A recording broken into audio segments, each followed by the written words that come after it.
dan saya Bibi Bisri Mustafa. Nah, materi yang pertama, pengendalian organisasi.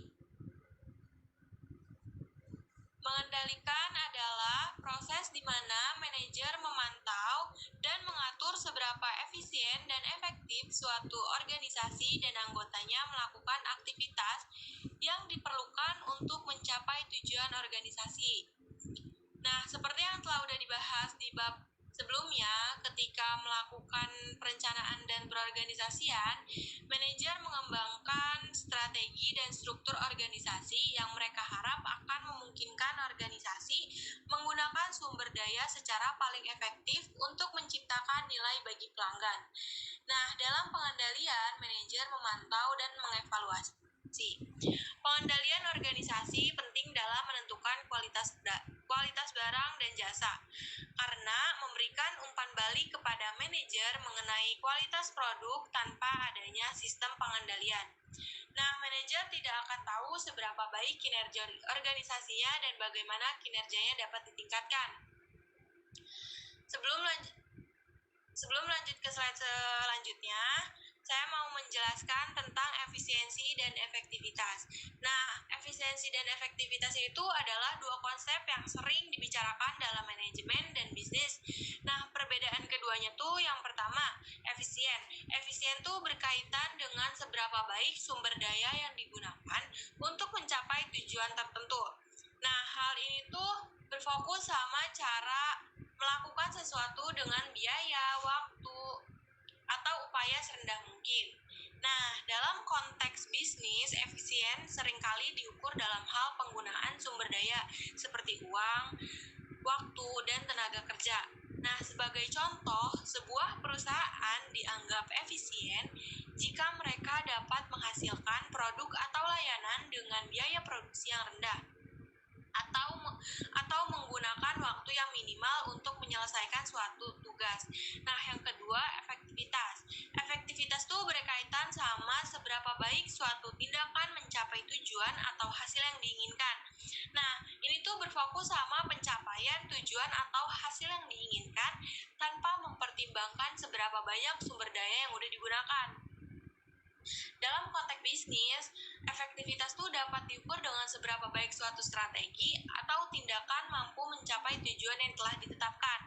Nah, sebagai contohnya tuh, sebuah kampanye pemasaran dianggap efektif jika itu berhasil meningkatkan kesadaran merek atau meningkatkan penjualan. Nah, terlepas dari biaya yang dikeluarkan untuk kampanye tersebut. Nah, dalam praktiknya tuh, organisasi sering banget nih harus mencapai keseimbangan antara efisien atau efektivitas. Nah, keduanya tuh penting karena sebuah organisasi yang efisien tetapi tidak efektif mungkin menggunakan sedikit sumber daya tetapi tidak mencapai tujuan yang diinginkan. Nah, sementara organisasi yang efektif tetapi tidak efisien mungkin mencapai tujuan mereka, tetapi menggunakan sumber daya lebih dari yang seharusnya. Nah, oleh karena itu, tujuan manajemen yang baik adalah mencapai efisien yang tinggi dalam penggunaan sumber daya sambil tetap mencapai tingkat efektivitas yang diinginkan dalam pencapaian tujuan organisasi. Selanjutnya, masih pengendalian organisasi. Manajer yang efektif menciptakan sistem pengendalian secara konsisten, memantau kualitas barang dan jasa sehingga mereka dapat harus meningkatkan kualitas sebuah pendekatan terhadap perubahan yang memberi mereka keunggulan kompetitif. Nah, pengendalian dapat meningkatkan tingkat inovasi dalam suatu organisasi. Nah, inovasi yang sukses terjadi ketika manajer menciptakan lingkungan organisasi di mana karyawan merasa diberdayakan untuk menjadi kreatif dan wewenang didesentralisasikan kepada karyawan sehingga mereka merasa bebas untuk bereksperimen mengendalikan aktivitas kerja mereka. Nah, slide selanjutnya, sistem dan teknologi pengendalian. Nah, sistem kontrol adalah sistem penetapan target,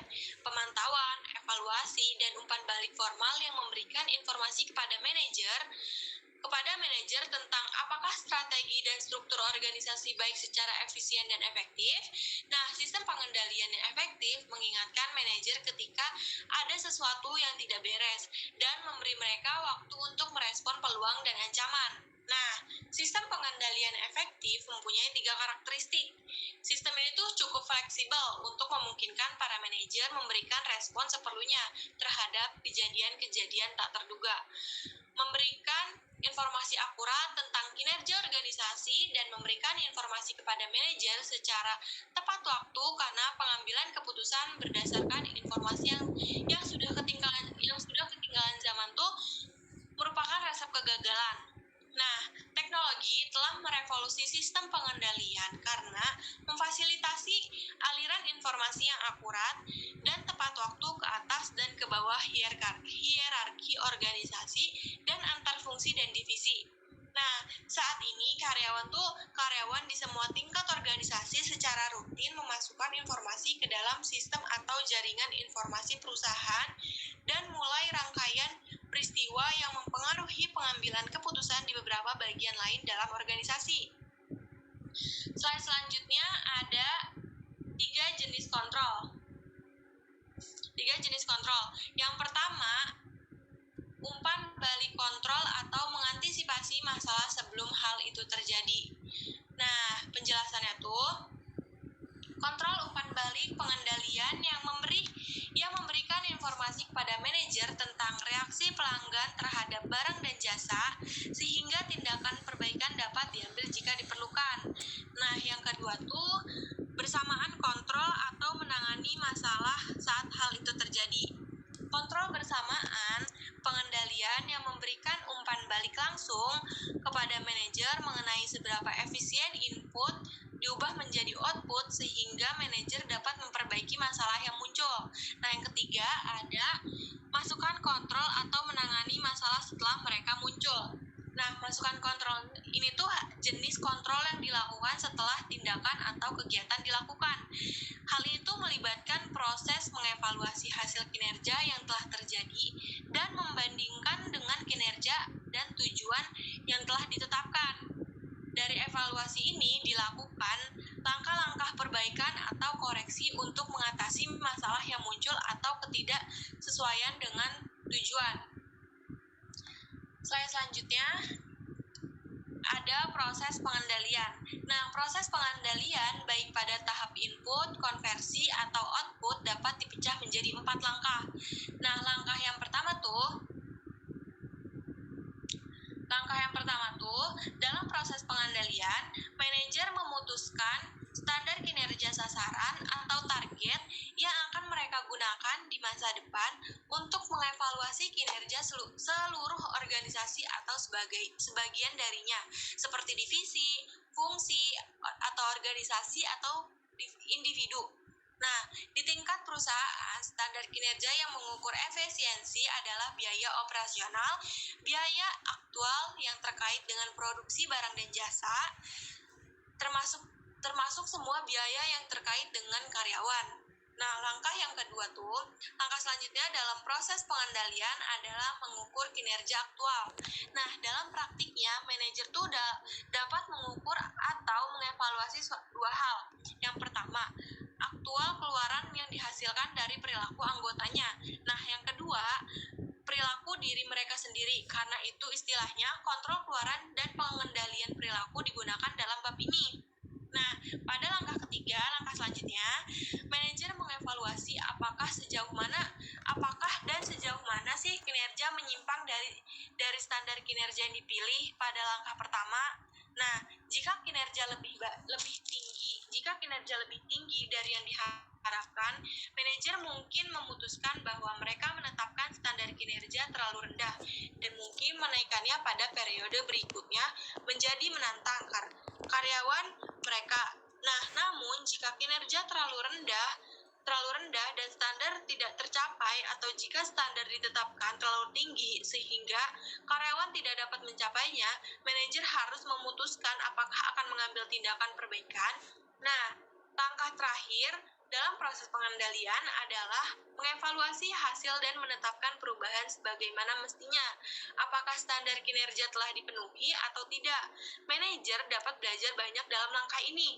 Jika manajer memutuskan tingkat kinerja tidak dapat diterima, mereka harus mencoba mengubah cara aktivitas kerja dilakukan untuk memecahkan masalah tersebut. Nah, terkadang masalah kinerja terjadi karena standar kinerja yang terlalu tinggi. Misalnya, target penjualan terlalu optimis dan tidak mungkin dicapai. Dalam hal ini, penerapan standar yang lebih realistis dapat mengurangi kesenjangan antara kinerja aktual dan kinerja yang diinginkan. Selanjutnya akan dilanjutkan oleh pemateri selanjutnya, yaitu Habibi. Oke, selanjutnya itu adalah ada kontrol keluaran. Jadi kontrol keluaran ini adalah di mana semua manajer itu mengembangkan sistem pengendalian keluaran untuk organisasi mereka. Jadi mereka itu memilih tujuan atau standar atau target kinerja keluaran dan daya tangkap itu terhadap pelanggan.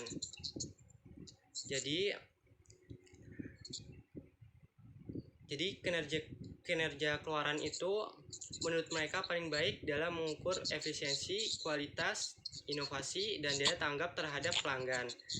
Kemudian mereka juga mengukur untuk melihat apakah sasaran dan standar kinerja tercapai di tingkat karyawan, korporat, divisi, fungsional, dan juga individu.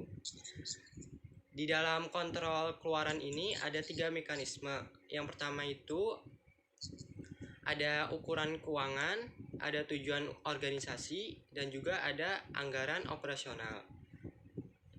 Selanjutnya itu ada ukuran kinerja keuangan, di mana ukuran ini untuk mengukur seberapa jauh perusahaan mengeluarkan anggaran untuk operasionalnya.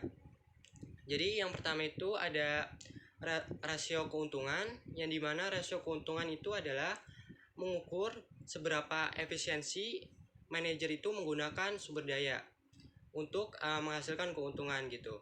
Jadi benar-benar diperhitungkan gitu. Jadi yang kedua ini ada rasio likuiditas, yaitu mengukur seberapa baik manajer melindungi sumber daya organisasi agar mampu memenuhi kewajiban jangka pendek gitu. Terus selanjutnya itu ada rasio leverage atau rasio utang, yaitu mengukur sejauh mana manajer menggunakan utang ataupun ekuitas untuk membiayai operasional yang sedang berjalan. Terus yang keempat ini ada rasio aktivitas, di mana perputaran persediaan mengukur seberapa efisiensi manajer membalik persediaan sehingga kelebihan persediaan tidak dilakukan. Oke, selanjutnya itu ada cara menghitung ukuran kinerja keuangan. Yang pertama itu ada liquidity ratio, yang dimana cara menghitungnya itu antara current ratio sama dengan current asset dibagi current liabilitas. Terus yang kalau mengukur profitabilitas ratio itu dimana net margin sama dengan net income dibagi sales atau penjualan. Terus selanjutnya itu ada liquidity ratio, yang dimana aset turnover ratio sama dengan sales dibagi total aset. Selanjutnya itu ada solvency ratio, di mana solvency ratio ini menghitung dengan cara antara debit ratio sama dengan total debit dibagi total aset. Oke, selanjutnya di sini ada tujuan organisasi, di mana tujuan organisasi ini dibagi menjadi 3 tingkatan ya. Yang pertama itu ada manajer tingkat perusahaan, yang dimana itu menetapkan tujuan untuk masing-masing divisi yang akan mencapai tujuan tersebut, memungkinkan organisasi untuk mencapai tujuan perusahaan. Jadi manajer tingkat perusahaan ini dia itu menetapkan gitu tujuan ke masing-masing divisi gitu. Misalnya ada divisi konsumen ataupun divisi operasional dan lain sebagainya gitu. Dan selanjutnya itu ada manajer divisi yang dimana itu dia menetapkan tujuan untuk setiap fungsi yang memungkinkan divisi untuk mencapai tujuan. Terus selanjutnya itu ada manajer fungsional, di mana manajer ini menetapkan tujuan juga untuk setiap pekerja yang akan memungkinkan fungsi untuk mencapai tujuannya juga. Oke, selanjutnya di sini ada anggaran operasional, di mana para manajer itu di setiap tingkatan diberi tujuan atau target yang ingin dicapai. Jadi langkahnya itu dalam mengembangkan sistem pengadaan output itu adalah dengan cara menetapkan anggaran operasional yang mengatur bagaimana manajer dan pekerja mencapai tujuan mereka gitu. Jadi contohnya itu ada manajer pada satu tingkat itu dia mengalokasikan sejumlah sumber daya tertentu untuk manajer bawahannya untuk organisasi mencapai tujuan memproduksi barang dan jasa. Dan setelah itu mereka juga diberi anggaran untuk mengalokasi anggaran tersebut untuk memproduksi barang atau jasa. Terus manajer tingkat bawah juga memutuskan organisasi bagaimana alokasi uang untuk berbagai aktivitas organisasi. Selanjutnya di sini ada pengawasan langsung. Jadi pengawasan langsung itu adalah bentuk pengendalian perilaku yang paling cepat dan paling ampuh adalah pengawasan langsung oleh manajer yang secara aktif memantau dan mengamati perilaku karyawannya, mengajari mereka perilaku yang pantas dan tidak pantas, dan melakukan intervensi untuk mengambil tindakan perbaikan bila diperlukan. Jadi pengawasan langsung itu dibutuhkan ya untuk agar para karyawan juga bisa mengendalikan sesuai dengan aturan yang berlaku gitu. Oke, selanjutnya itu ada manajemen berdasarkan tujuan. Apa sih MBO ini? Jadi MBO ini adalah suatu proses penetapan tujuan di mana seorang manajer ini dan setiap karyawannya itu mengasosiasikan tujuan dan sasaran tertentu yang ingin dicapai oleh si karyawan tersebut. Dan juga kemudian secara berkala si manajer ini mengevaluasi sejauh mana karyawan tersebut mencapai tujuannya. Jadi di dalam manajemen berdasarkan tujuan ini ada 3 langkah spesifik. Yang pertama itu ada sasaran dan sasaran khusus ditetapkan pada setiap tingkat organisasi. Terus yang kedua ini ada manajer dan karyawannya bersama-sama menentukan tujuan karyawan. Terus yang ketiga ini ada manajer dan karyawannya secara berkala meninjau kemajuan karyawan dalam mencapai tujuan. Oke, selanjutnya itu ada kontrol birokrasi. Jadi kontrol birokrasi ini adalah pengendalian melalui sistem aturan dan prosedur operasional standar atau yang bisa disebut dengan SOP yang membentuk dan mengatur perilaku divisi, fungsi, dan individu. Jadi kontrol birokrasi ini itu dia ini sudah sesuai SOP gitu.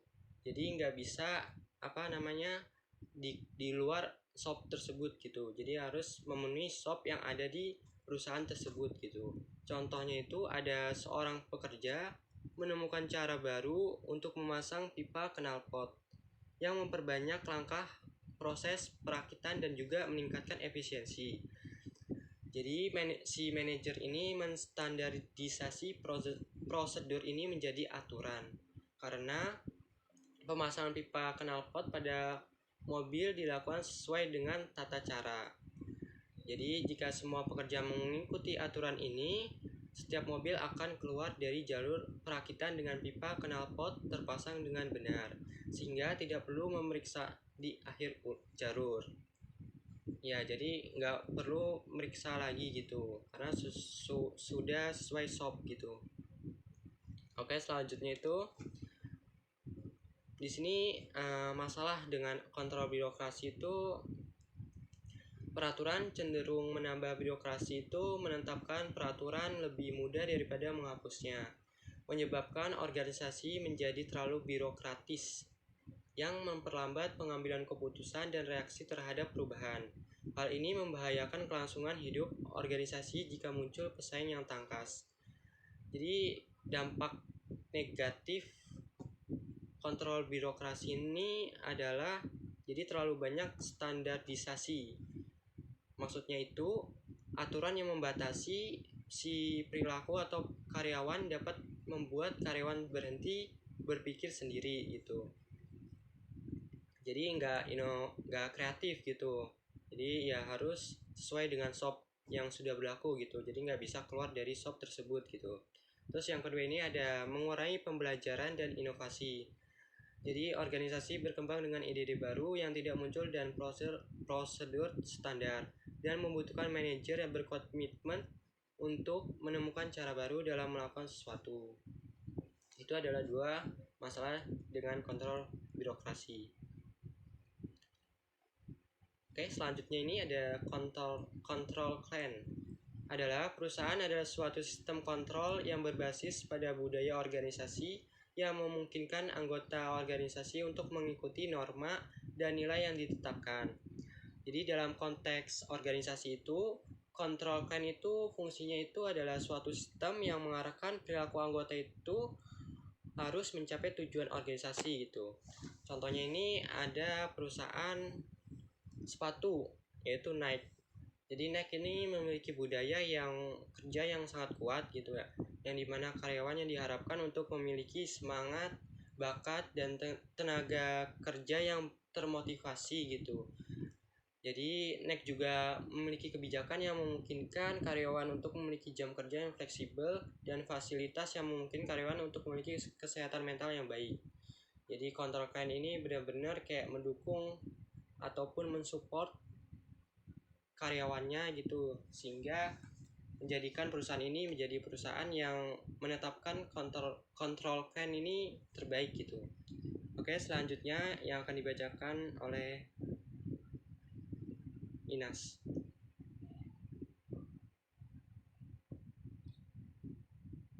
Oke, ada organisasi mengubah organisasi mengubah atau perubahan organisasi ini adalah pergerakan suatu organisasi dari kondisi saat ini menuju ke kondisi masa depan atau yang diinginkan oleh organisasi tersebut atau perusahaan tersebut untuk meningkatkan efisiensi dan efektivitasnya. Dari organisasi mengubah ini ternyata banyak peneliti yang percaya bahwa organisasi dengan kinerja terbaik adalah organisasi yang harus berubah dan berpengalaman dalam melakukan hal tersebut dalam usahanya untuk menjadi lebih efisien dan efektif. Lalu dalam organisasi mengubah ini terdapat teori perubahan medan kekuatan Lewin yang dikembangkan sendiri oleh peneliti Kurt Lewin. Nah, menurut miliknya, teori medan gaya, berbagai macam kekuatan muncul dari cara organisasi beroperasi, dari struktur, budaya, dan sistem pengendaliannya yang membuat organisasi menolak perubahan. Nah, pada saat yang sama, berbagai macam kekuatan muncul dari perubahan tugas dan lingkungan umum yang mendorong organisasi menuju perubahan. Kedua kelompok kekuatan ini selalu bertentangan dalam suatu organisasi. Nah, ketika kekuatan-kekuatan tersebut seimbang, organisasi berada dalam keadaan inersia dan tidak berubah. Nah, untuk membuat organisasi berubah, maka manajer harus menemukan cara untuk melakukan atau meningkatkan kekuatan untuk perubahan. mengurangi penolakan terhadap perubahan, atau melakukan keduanya serentak. Salah satu dari strategi ini akan mengatasi kelambanan dan menyebabkan organisasi berubah. Selanjutnya, terdapat dua perubahan. Nah, secara umum, jenis perubahan ini terbagi menjadi dalam dua kategori besar, yaitu perubahan evolusioner dan revolusioner. Yang pertama, perubahan evolusioner. Perubahan evolusioner ini perubahan yang terjadi secara bertahap dan terfokus secara sempit. Perubahan evolusioner tidak bersifat drastis atau tiba-tiba, melainkan merupakan upaya terus-menerus untuk memperbaiki, mengadaptasi, dan menyesuaikan strategi dan struktur secara bertahap untuk mengakomodasi perubahan yang terjadi di lingkungan. Contohnya, teknik manajemen proyek yang menyebar seiring penggunaan atau perubahan pada proses manajemen insiden saat tim mencari jalan pintas. Nah, dari perubahan evolusioner ini tentunya terdapat keuntungan dan kerugian. Keuntungannya yaitu salah satunya besar kemungkinan jika perubahan tersebut diterapkan, maka perubahan tersebut akan menjadi bagian dari budaya. Lebih banyak orang terlibat dalam desain, jadi semakin banyak orang yang mengidentifikasi diri dengan perubahan tersebut. Namun, kekurangan atau kerugiannya itu juga sangat beresiko di depan. Nah, misalnya kemungkinan besar di masyarakat tidak akan memahami atau tidak menerima perubahan tersebut, atau sulit membangun momentum. Bisa juga terjadi serampangan atau perubahan yang dilakukan itu mungkin tidak membawa organisasi menuju tujuan yang diharapkan. Lalu ada perubahan revolusioner. Perubahan revolusioner ini berlangsung sangat cepat, dramatis, dan terfokus secara luas. Perubahan revolusioner melibatkan upaya berani untuk segera menemukan cara-cara baru agar efektif. Hal ini kemungkinan besar akan mengakibatkan perubahan secara radikal dalam cara melakukan sesuatu, tujuan baru, dan struktur baru organisasi. Contoh dari perubahan revolusioner yaitu CEO baru yang masuk dan datang ke perusahaan dan mengatur ulang semua departemen. Keuntungannya, rendahnya resiko kegagalan perubahan yang diterapkan. Jadi perubahan akan terjadi dengan sangat cepat dan perubahan akan memerlukan sumber daya apapun. Nah, kerugian atau kekurangan dari penerapan perubahan revolusioner yaitu perubahan mungkin tidak menjadi bagian dari budaya sebelum fokus berubah. Nah, perubahan ini mungkin akan mundur beberapa bulan setelah kepemimpinan mengubah fokus. Lalu hilangnya modal politik karena perubahan yang dilakukan kurang inklusif atau maka modal politik pun jadi menghilang. Selanjutnya ada 4 cara atau 4 langkah dalam proses perubahan organisasi. Yang pertama, kaji kebutuhannya untuk perubahan. Yang dimaksud dari kaji kebutuhannya, atau melaksanakan perubahan menilai kebutuhan dari perubahan. Nah, perubahan organisasi dapat mempengaruhi secara praktis semua aspek fungsi organisasi termasuk struktur organisasi, budaya, strategi, sistem kontrol, dan kelompok, serta sistem manajemen sumber daya manusia dan proses organisasi yang penting seperti komunikasi, motivasi, dan kepemimpinan. Dari perubahan organisasi itu dapat mengubah cara manajer melaksanakan tugas penting, perencanaan, pengorganisasian, kepemimpinan, dengan mengendalikan cara mereka menjalankan peran manajerial.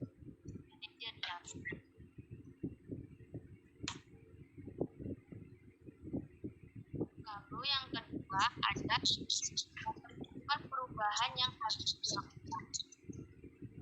Ketika manajer telah mengidentifikasi masalahnya, mereka harus memastikan mereka akan kondisi ideal organisasi masa yang akan datang atau dibutuhkannya.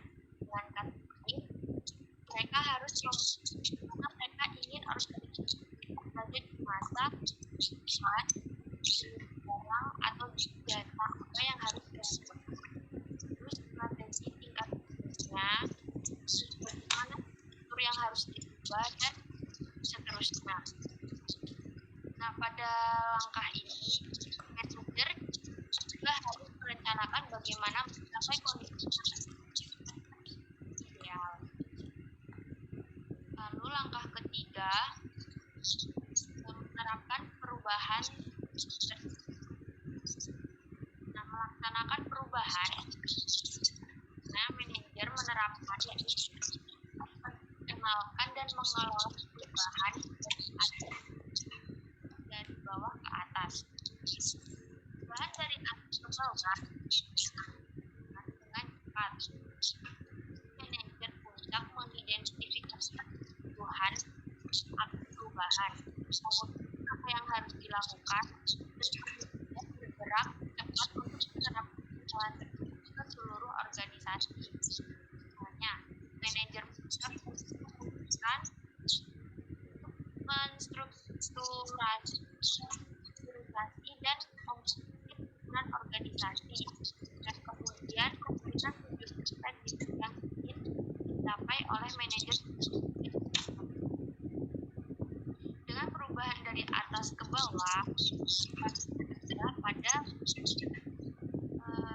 membuat perubahan dengan permasalahan yang itu bersifat revolusioner.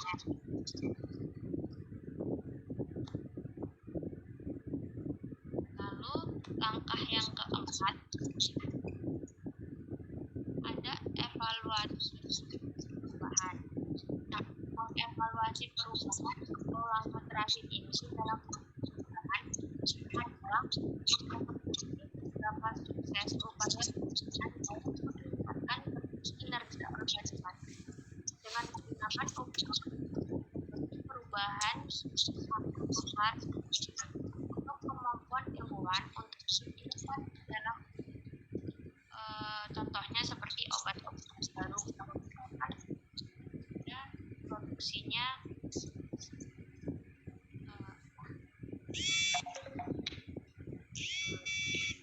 Para manajer harus membandingkan seberapa baik kinerja suatu organisasi setelah perubahan tersebut. Setelah kinerja harus bisa membandingkan dari kinerja sebelumnya setelah terjadinya perubahan.